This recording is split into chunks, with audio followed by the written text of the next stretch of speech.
Okay, what are we gonna look at next, Luis? We got Brussels sprouts coming in.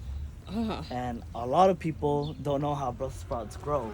So here you go, guys. that is so cool. It's like a And this is how tower. you pick them, one by one. So when you pick your Brussels sprouts, do you leave them growing and then pick them off, or do you cut it? Oh, look at that handful of goodness right there. That's vitamin C, vitamin K, building strong bones. So cool. Look at that. I don't know, they kind of look like, I don't know, like a tower. Yeah. Some people think they grow weird. Yeah, it's so cool. And I wonder if you could eat these leaves too. Yeah, you also could eat these. I was just about to say that. That is so cool. And I just noticed, like, as we've been out here, how many birds have been flying around the field. And, you know, we were talking about how it's like literally like a playground for the birds. So Why is that? Because they know that we don't spray, right?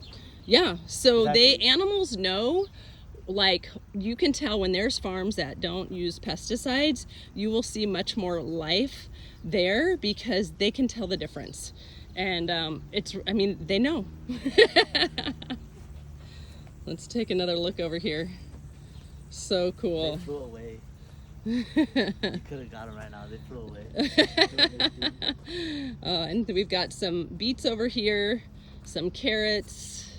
What's past the carrots? We got kale, right? Yeah. And then lettuce, and then cabbage.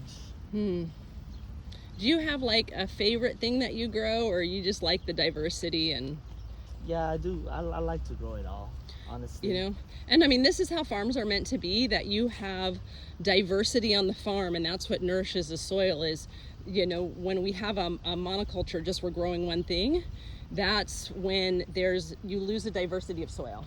So what you're doing with all the different types of plants, that's keeping the diversity and really builds a healthy microbiome of the soil.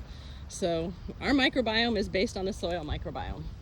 Yep. And it's pretty cool to see what you've done out here. And you know, I see you every week at the farmers market, but it's so fun to come to your farm and get to spend some time with you, and, you know, just get to see it firsthand. I don't do this often, Christy, so take that back. I know. So yeah, thank you for, you know, meeting me on your day off. Yes, no problem. You know.